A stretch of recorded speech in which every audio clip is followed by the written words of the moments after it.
Sittel.com.mk. Дознај повеќе. 2 часа штрajkуваа вработените во контрола на летање, барајќи владата да ја поништи одлуката за наплата на 10 милиони евра за поврат на ДДВ. Велат дека решението е спротивно на европските спогодби за воздухопловство, чиј потписник е Македонија, и дека овие пари можат единствено да се инвестираат во контролата на летање, а не да се слеат во државниот буџет. Добиле ветување дека проблемот ќе биде разгледан од владата.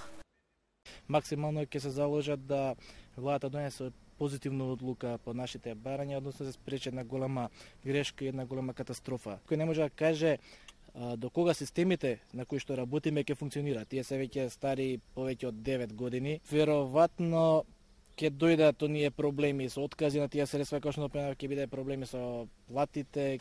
Не дај Боже, крајното век може да биде многу лоши и по безбедност на патниците. За време на штрајкот пред великденските празници беше поместен само еден лет од Александар Велики. Тоа беше најавено 12:30, а сега кажуваат 1:15. Мислам дека е поместен 2 часа. И мислам дека летаме по 1:15. А за каде летат? За Рим.